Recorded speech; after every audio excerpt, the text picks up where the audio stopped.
This is Hannibal here from thehannibaltv.com with my second daily news update of the day. WWE announced it was their biggest gate for a Raw yesterday for their Raw 30th anniversary that had The Undertaker, Hulk Hogan, and Ric Flair, among other legends, on the show. I guess they put the ticket prices really high and managed to sell out. As I said earlier, looking at the video highlights from the show, it's the first time that I can remember in a long time that you can see a top level of a WWE show full. Because I remember back in the Attitude Era or the 80s, you'd always see from bottom to top, but now they always block off the top level and usually close off one side of the arena as well.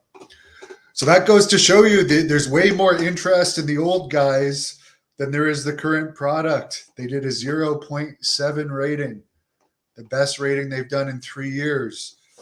Now Tony Khan didn't want to use Ric Flair.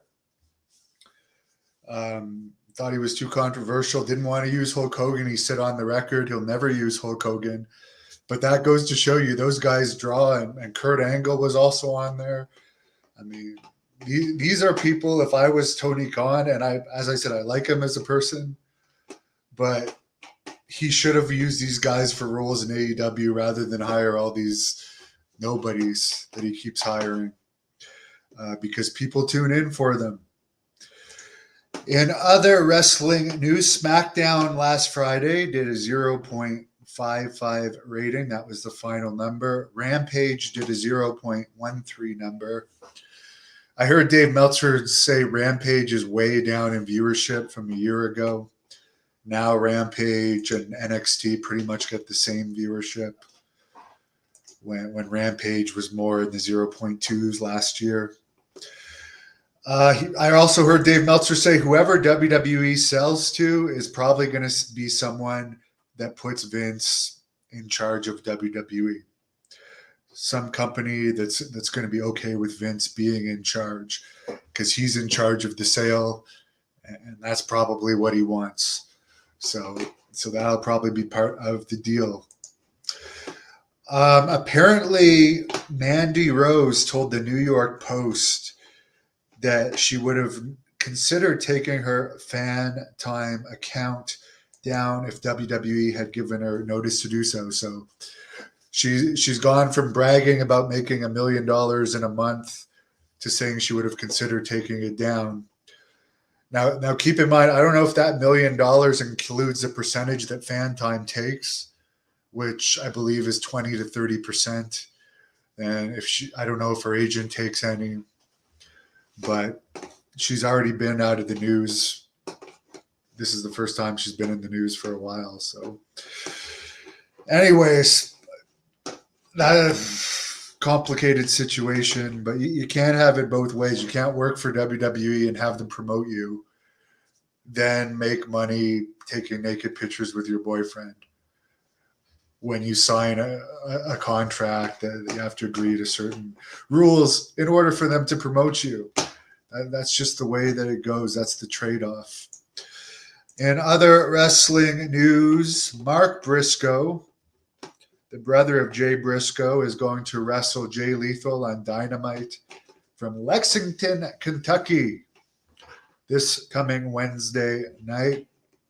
So that goes to show you all the heat was on Jay Brisco for whatever comments he made. But I guess by doing this tribute match, apparently they both wanted to do this tribute match to Jay. I guess they're probably going to acknowledge Jay now that he's gone. TBS is probably going to allow that. And tonight at 7 p.m., Mike Modest is going to be on the Great North Wrestling Podcast. I'll tell you guys a funny story. I don't even remember this guy, Jason Knight from ECW. But I guess he had agreed to do the Great North Wrestling Podcast with Jack Kilby, who was a big ECW fan and had reached out to him like a month ago. And he emailed Jack like an hour before the podcast saying he can't do it because any podcast he does has to be negotiated with his agent. So they had this plan for like 3 or 4 weeks, and then he backed out. This guy that nobody remembers, and Jack was nice enough to want to do a podcast with. I only remembered him from the job match he did to Ric Flair. I had no recollection of him in ECW. So it's funny. I keep telling Jack, like, welcome to the wrestling business. Now you're dealing with people that flake out. By the way, Jack has a big announcement tonight on the Great North Wrestling Podcast regarding the first Great North Wrestling event this spring under his executive vice presidency. So tune in for that tonight at 7 with Mike Modest from WCW. And he was also in the Beyond the Mat movie. Hello, Ralph. Rec. That's what WCW did, and TNA didn't work. Actually, WCW, if you remember, what put it in the grave was Vince Russo at the end when he was pushing the Jeff Jarrett's and all the younger talent and burying all the older guys. And there was more than that didn't work. There was a lot of bad business decisions in WCW. But I'm not saying that they should hire Hulk Hogan and Ric Flair in AEW and Kurt Angle to wrestle. I'm saying they should be personalities. Ric Flair is still the most entertaining guy on the mic. But I'm pretty sure he's going to be back under some type of contract with WWE. If he isn't already, because they already put out a documentary on him. And they've shown he can pop a rating. Every time he appears, they can pop a rating. But if I'm flipping through the channels and I see a Japanese guy and a skitty acrobat wrestler, like often is playing on AEW, a Japanese wrestler I never heard of, I'm just going to keep flipping. But if I see Kurt Angle, I'll be like, what the hell? Or Ric Flair, or even Steve Regal, who they let go. They granted his release. But as long as you have people that nobody knows, the average casual fans like me are just going to keep flipping. Somebody says almost watched the show, then came to this common sense. Well, from what I've seen, Hulk Hogan only did like a 3-minute segment. Wasn't anything great, and actually didn't get a great pop, considering he hadn't appeared for a while. Ric Flair introduced his daughter, and Undertaker did something with Bray Wyatt and LA Knight. So it's not like, and all the legends appeared in vignettes throughout the night. So yeah, that's still interesting, but it's not like they did any major angles with Hogan or Flair. Undertaker at least got physical. Brian says, good for them. Grandma Daisy says hello. By the way, at 7 p.m. tonight, also, I guess I'm going head to head on my own channel. I'm doing another paranormal interview, and I got another one at 7 p.m. tomorrow night. So there you go for the paranormal fans. Donald Duck says, "What's up, bro? I wish I could do an impersonation of you." Bill, yes, I just reported that the one Brisco is going to wrestle on Dynamite tomorrow. Rec remembers Mike Modest from the tryout. Kevin Savage says that it's going to be amazing. A tribute to Jay.